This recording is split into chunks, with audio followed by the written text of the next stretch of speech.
Hello student, आज मैं मुहावरा के बारे में बताऊंगा।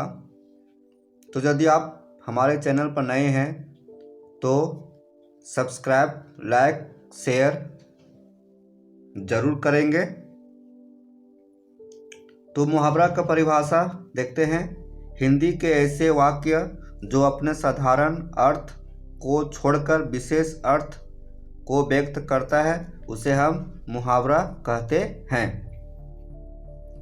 साधारण अर्थ को छोड़कर, सिंपल मीनिंग को छोड़कर विशेष अर्थ को व्यक्त करता है उसको हम मुहावरा कहते हैं। मुहावरा को इंग्लिश में क्या बोलेंगे? आइडियम्स। तो देखते हैं। मुहावरा है सो अरबी भाषा का शब्द है। इसका शाब्दिक अर्थ होता है अभ्यास करना, प्रैक्टिस करना। तो हम देखेंगे मुहावरा, उसका अर्थ और फिर उसके अर्थ को हम वाक्य में या मुहावरे को वाक्य में कैसे बनाएंगे। तो पहला है आग में कूदना। आग में कूदना तो अर्थ हो जाएगा बहुत बड़ा जोखिम उठाना, बहुत बड़ा जोखिम उठाना।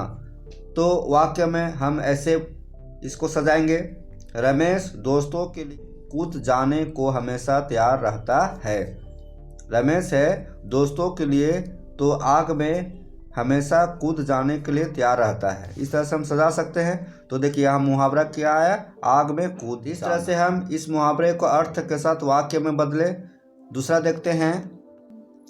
दूसरा है कलम तोड़ना। क्या है? कलम तोड़ना। तो देखते हैं इसका अर्थ क्या है। अर्थ है बहुत सुंदर लिखना। कलम तोड़ना का अर्थ यहाँ पर है बहुत सुंदर लिखना, ना ही कि कलम हम तोड़ के लिख देंगे, कलम को दो भागों में बांट देंगे, ऐसी बात नहीं है। तो इसको वाक्य में कैसे बदलेंगे? राधा परीक्षा में कलम तोड़कर लिखी जिससे परीक्षा फल अच्छा रहा। राधा जो है परीक्षा में कलम तोड़कर लिखी, मतलब बहुत सुंदर लिखी, बहुत अच्छी सी लिखी, जिससे उसका परीक्षा फल, उसका रिजल्ट बहुत अच्छा रहा, वह टॉपर कर गई। इस तरह से कलम तोड़ना का अर्थ हुआ। और फिर इसका वाक्य। अगला है दिमाग खाना।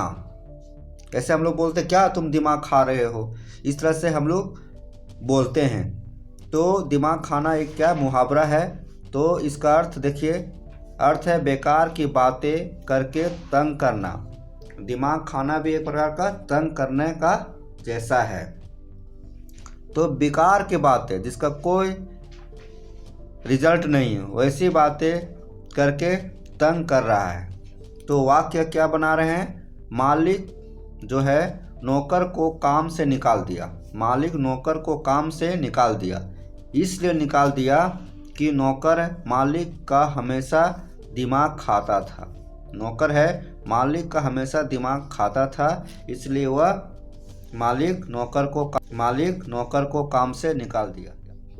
तो इस तरह से हम इस मुहावरा को अर्थ के साथ वाक्य में बदले। नेक्स्ट है विद्यार्थियों, लहू सूखना। लहू का अर्थ हुआ खून, ब्लड। लहू सूखना ये मुहावरा है। तो इस मुहावरा का अर्थ क्या हो जाएगा? बहुत अधिक भयभीत होना, बहुत ज़्यादा डर जाना, बहुत ज़्यादा भयभीत होना। जैसे ही पत्नी को पता चला कि पति का पोस्टिंग पाकिस्तान बॉर्डर पर हुआ है, पत्नी की खून सूख गया। यहाँ पर है पति जो है सो बॉर्डर पर ड्यूटी करने चला गया। इसकी सूचना उसकी पत्नी को मिला।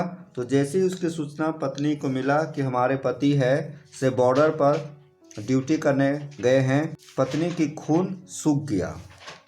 मतलब पत्नी बहुत ज़्यादा डर गई है। क्यों डर गई? क्योंकि भारत पाकिस्तान के बीच हमेशा लड़ाई होते रहता है। इस कारण कुछ अनहोनी न हो जिससे उनकी पत्नी बहुत ज़्यादा भयभीत हो गई। अगला है मन में ठानना। क्या है? मन में ठानना। हम लोग कहते हैं कि जब मन में ठान लेंगे तो यह काम हो जाएगा। मुहावरा है मन में ठानना। मन में ठानना, हम लोग बोलते हैं कि यदि मन में हम ठान लेंगे तो हम यह करके दिखाएंगे। मतलब हुआ, अर्थ हुआ निश्चय करना। मन में ठानना का अर्थ हुआ निश्चय करना। इसको वाक्य में कैसे बदलेंगे? मतलब भारत है T20 विश्व कप जीतने के लिए वह मन में ठान लिया है, वह निश्चय कर लिया है कि हमें इस विश्व कप को जीतना है। तो मन में ठानने का अर्थ हो गया निश्चय करना। दूसरा है मैदान मारना। मैदान मारना, तो ये मुहावरा हुआ, तो अर्थ क्या हो जाएगा? विजय प्राप्त करना। मैदान मारना का अर्थ क्या हुआ? विजय प्राप्त करना। वाक्य है भारत पाकिस्तान के बीच कारगिल युद्ध में भारत मैदान मार लिया। भारत और पाकिस्तान के बीच कारगिल युद्ध हुआ था। उस कारगिल युद्ध में भारत ने मैदान मार लिया, मतलब भारत विजय प्राप्त कर लिया। इस तरह से मैदान मारना का अर्थ है विजय प्राप्त करना, और वाक्य भारत पाकिस्तान के बीच कारगिल युद्ध होने से भारत मैदान मार लिया। मुहावरा है अक्कल का पत्थर पड़ना। अक्कल का पत्थर पड़ना, तो इसका अर्थ हो जाएगा बुद्धि भ्रष्ट होना। क्या अर्थ होगा? बुद्धि भ्रष्ट होना। वाक्य है विद्वान और वीर होकर भी रावण की अक्कल पर पत्थर ही पड़ गया था कि उसने राम की पत्नी का अपहरण किया। रावण बहुत वीर और विद्वान दोनों थे, फिर भी वह सीता की अपहरण किया, जिसके कारण वह मारा गया। तो इसको हम क्या बोल सकते हैं? विद्वान और वीर होकर भी रावण की अक्कल पर पत्थर पड़ गया था क्योंकि उसने राम की पत्नी सीता का अपहरण किया।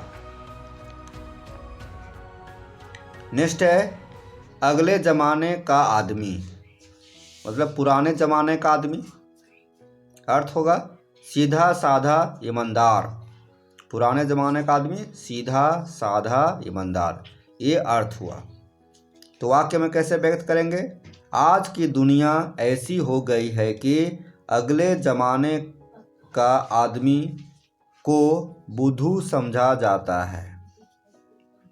क्या है? आज की दुनिया बहुत एडवांस हो गई है, वह पुराने जमाने आदमी को बुद्धू समझता है। तो मतलब पुराने ज़माने का आदमी सीधा साधा ईमानदार है, इसलिए आज का ज़माना उन्हें बुद्धू समझता है। तो इस तरह से हम अगले ज़माने का आदमी का वाक्य बनाएं। नेक्स्ट है चंपत होना। क्या मुहावरा है? चंपत होना, तो अर्थ है गायब होना। चंपत होना मुहावरा है और इसका अर्थ हो जाएगा गायब होना। तो वाक्य कैसे लिखेंगे? पुलिस देखकर चोर चंपत हो गया। पुलिस देखकर चोर चंपत हो गया, और नहीं तो बोल सकते हैं पुलिस को देखकर चोर चंपत हो गया, मतलब चोर भाग गया।